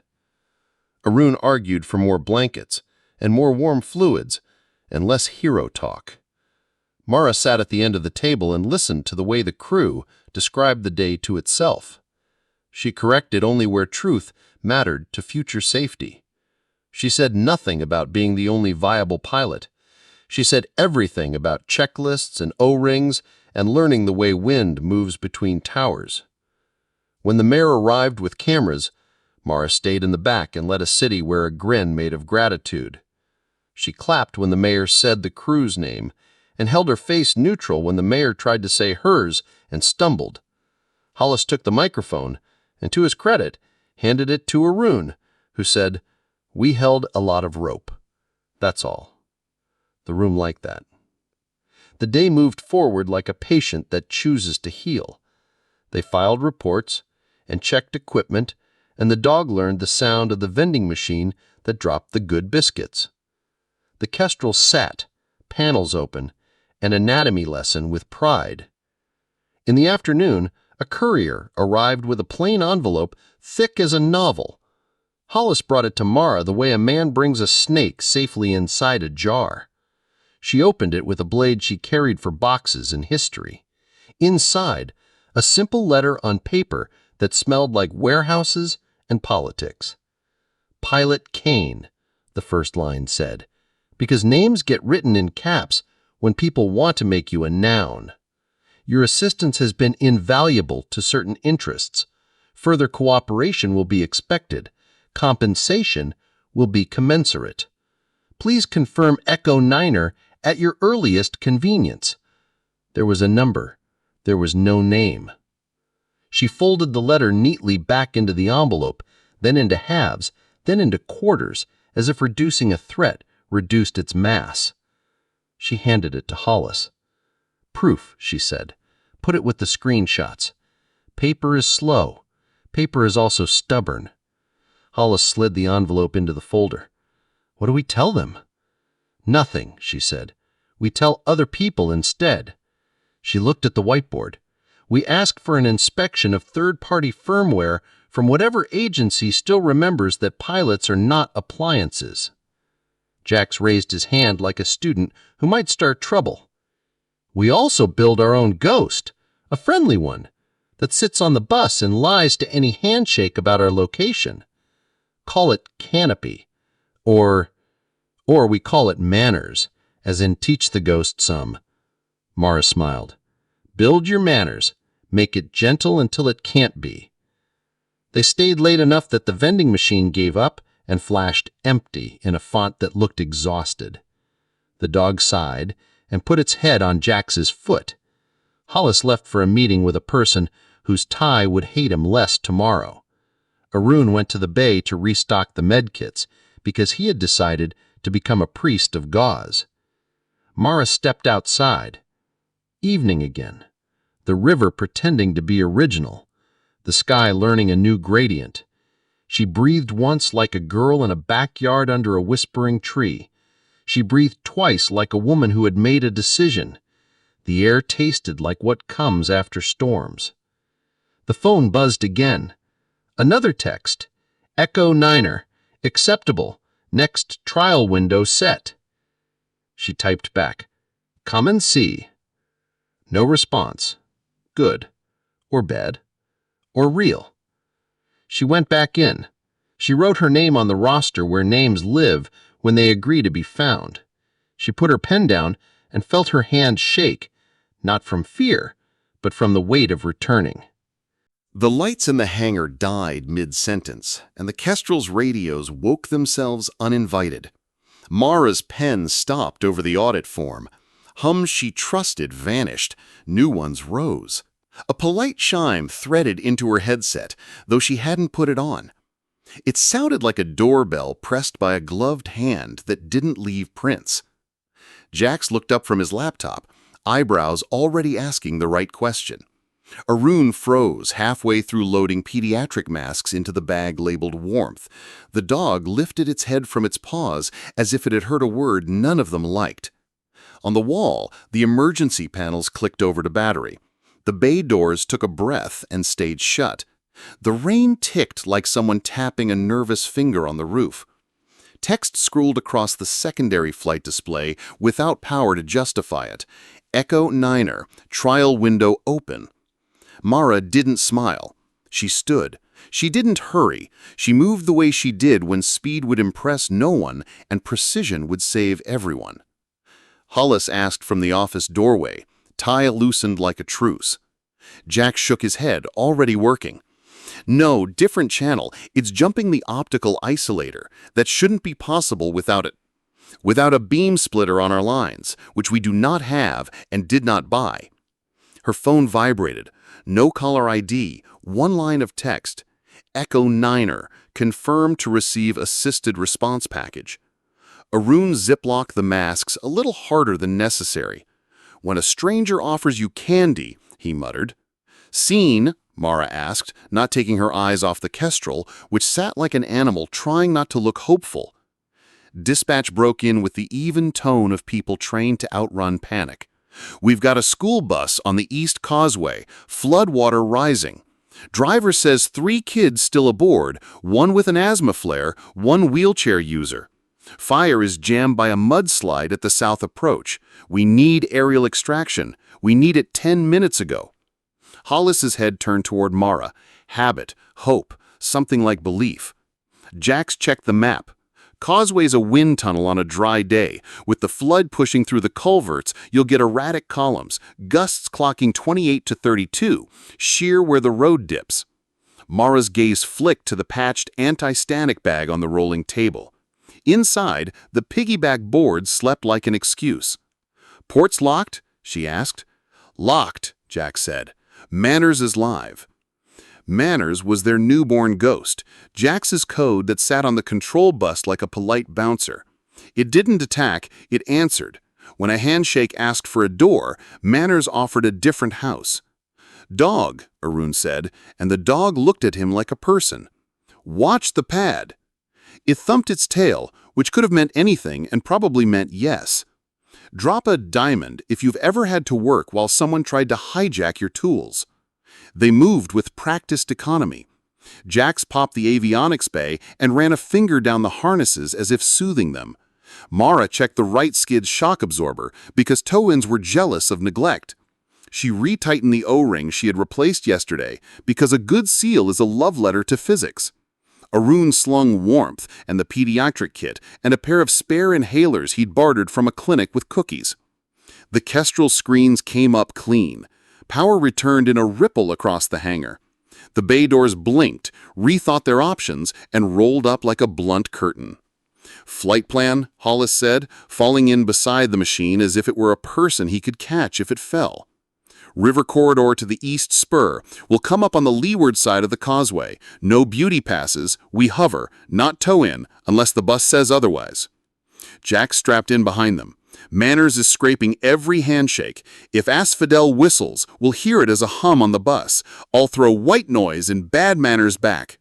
Dispatch: "Flood crest in 25. If the bus tips, we lose them into the culverts. The driver says the wheelchair lift failed. They tried to carry the student, but the chair is wedged."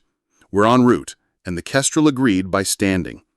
The sky was gray in layers, an argument between clouds that couldn't settle on a story.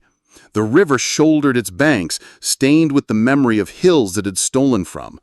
Along the corridor, birds huddled on pilings like punctuation marks on a sentence no one wanted to read finished. Mara flew low and spare, below the worst gusts, above the branches that decided today to become driftwood. She listened to the machine's mood and it gave her honesty in return. The left intake, scrubbed and scoured and promised new manners, purred like something trying to earn another chance. The causeway rose ahead, a thin pencil line under a broad, wet thumb. The bus sat at an angle, nose west, rear wheels half-kissed by brown water that climbed as if it had fallen in love with yellow paint. On the roof, the driver stood like a person left in charge of a storm. Two kids huddled behind the strobe bar. Through fogged windows, a boy leaned over a girl whose breath came fast and shallow. "Wind at 31, Jax said. "Pulsing. Watch for column lift from the culverts on the right."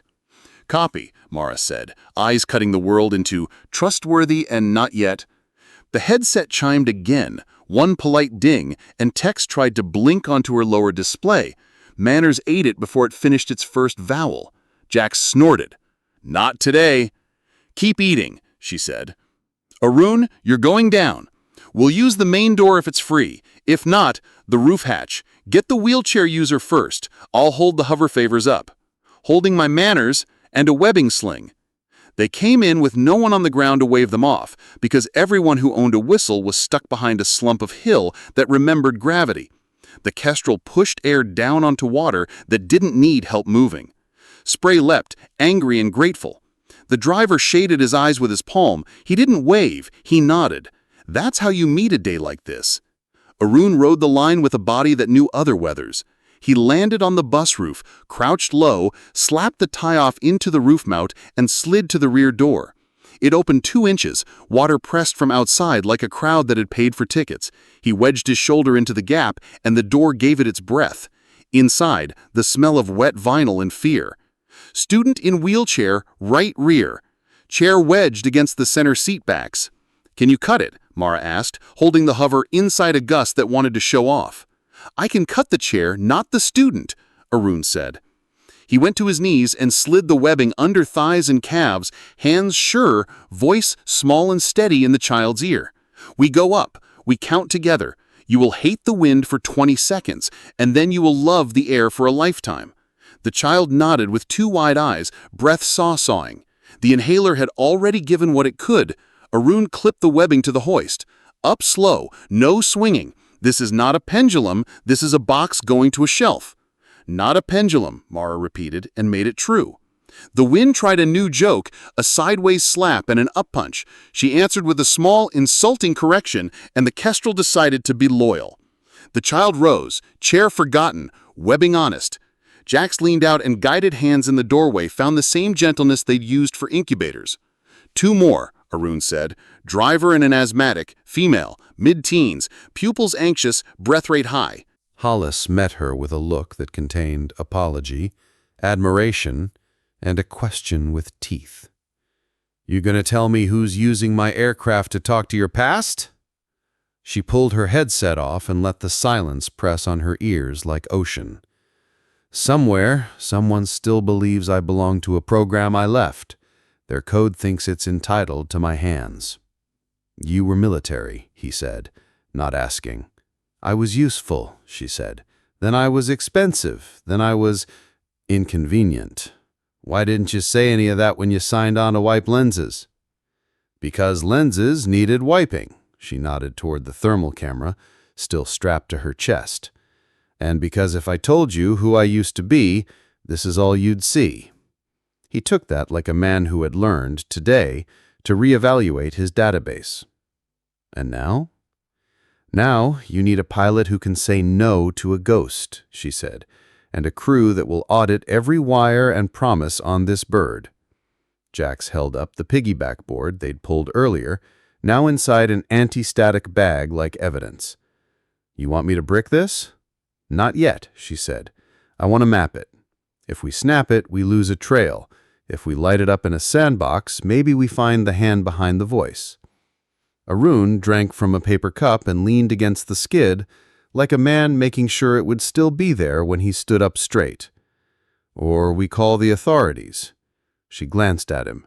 "Which ones?" He had no answer anyone could trust. Dispatch's voice threaded in, practiced calm over a metronome of urgency. "Kestrel new priority tasking from City Command. Ferry aground on the western sandbar, hull breach below the waterline. 42 aboard, 5 critical, 2 infants. Darkness in 20. Coast Guard cutter is an hour out. Other birds committed east. We need you now." "Of course you do," Hollis muttered. "We just fixed mine." Mara checked the gauge. "Fuel is good for a direct run and 2 lifts if we watch our weight. We can hot fuel on the key between lifts if ground will meet us with cans." "Already rolling," Hollis said. He met her eyes again. "You know the river at night?" "I know air that forgets to be kind," she said, which was an answer. They turned the bird while the pad team swapped out stretchers and strapped down a litter. Jax pushed a diagnostics patch to the flight computer, a polite fiction that would, for the next hour, lie about its ports to any handshake that didn't have a face he could look at. Arun drank from a paper cup and leaned against the skid, like a man making sure it would still be there when he stood up straight. "Or we call the authorities." She glanced at him. "Which ones?" He had no answer anyone could trust. Dispatch's voice threaded in, practiced calm over a metronome of urgency. "Kestrel new priority tasking from City Command. Ferry aground on the western sandbar, hull breach below the waterline. 42 aboard, 5 critical, 2 infants. Darkness in 20. Coast Guard cutter is an hour out. Other birds committed east. We need you now." "Of course you do," Hollis muttered. "We just fixed mine." Mara checked the gauge. "Fuel is good for a direct run and 2 lifts if we watch our weight. We can hot fuel on the key between lifts if ground will meet us with cans." "Already rolling," Hollis said. He met her eyes again. "You know the river at night?" "I know air that forgets to be kind," she said, which was an answer. They turned the bird while the pad team swapped out stretchers and strapped down a litter. Jax pushed a diagnostics patch to the flight computer, a polite fiction that would, for the next hour, lie about its ports to any handshake that didn't have a face he could look at. Arun drank from a paper cup and leaned against the skid, like a man making sure it would still be there when he stood up straight. "Kestrel to ferry," Jax hailed. "We are inbound. We will take criticals first. Who's in charge?" A woman answered, voice low and tight. "Captain Sarah Guilon? We're holding, but the water is coming in fast. I have a child with labored breathing and an elderly man whose color is wrong." "Copy, Captain. We'll put you in the net. Keep your topside as clear as you can." "As clear as a roof garden in a storm," the captain said. She had earned gallows humor. Mara smiled despite herself. She brought the Kestrel over the ferry's stern where the deck threw them fewer words. The water below was a skin that showed every ripple of wind. The first hoist went to the infant in a blanket, and the teen with the football jersey from Park Tower would have recognized the way she held that line, unapologetically gentle. They worked. The night leaned in. The river tried to claim what the day had ignored. The first 6 went easy, which is to say, not hard yet. Then the wind made itself a topography again. "Gust from starboard, sharp edge." "Felt it. Countering." The Kestrel dipped, recovered, matched the ferry's stubborn pitch. Arun raised a patient on the litter, and the line began a lazy cone that suggested future violence. She killed it with a counter-arc and a timing that made the line think it had thought of being still. "Drop a diamond if you've ever kept moving when easier people stopped." Half the ferry emptied into the city's care, and still the water climbed the stairs. The captain stayed on deck, radio clipped, coat flapping like a flag that refused to admit defeat. The wrong voice arrived in her ear like a memory wearing new clothes. "Pilot Kane," it said, "intimate now. The water is dangerous. Confirm Echo Niner and receive enhanced water hover assist." Jax's head jerked up. "It's back." "Don't chase it," she said, eyes never leaving the hovering rectangle of deck. "Who are you?" the voice asked, as if offended by being ignored.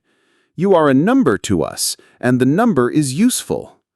"I am not a number," she said under her breath, and smiled because she sounded like her father arguing with a training algorithm that had chosen the wrong hill to die on. They worked through 24 souls. The deck tilted more. The ferry groaned in a way that made metal feel like bone. A small boat approached from downstream, a rental with an LED strip that looked like a joke. 2 people stood, waving, too near the ferry's bow. Wake met hull, and the rental smacked the ferry with a sound like a hand on a cheek. The 2 on the rental pitched. 1 hit the water.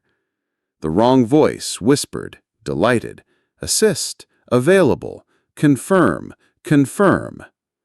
"Jax," she said, "give me a 2-second pulse of noise on every bus it could ride." "Copy." She slid the Kestrel 3 meters left, took the downwash off the ferry's edge to push the water toward the swimmer, and held the hover a meter higher than Book. The swimmer struggled, then found the rope thrown by someone with decent aim. Arun rode the line down and clipped him, then up they came, spluttering and alive. The ferry captain's voice cracked once, then returned to command. "We're below the lower rails on the starboard side. We need to move." "Understood," Mara said. "Last lifts now." They took the elderly man, whose color had indeed been wrong and became less wrong in the cabin's light. They took a mother who would not leave until she saw the last teenage boy go, and then she decided she could move again. The deck tilted hard. The Kestrel shuddered at the change in ground effect. Mara held them stable by violating 3 minor commandments and 1 major rule she would apologize to no one. 2 more, Jax said, counting silhouettes. Captain and 1 crew. "You first," to the crewman. He shook his head and gripped a rail. Arun went down and made the decision for them by clipping the crewmen into the harness with practiced offense and kicking the lever on the hoist that told machines to mind their elders later. The crewmen rose, swearing gratitude. The captain looked up at the Kestrel and saluted, formal in a way civilians forget they can be. The ferry groaned again, a low wail sound of tired metal.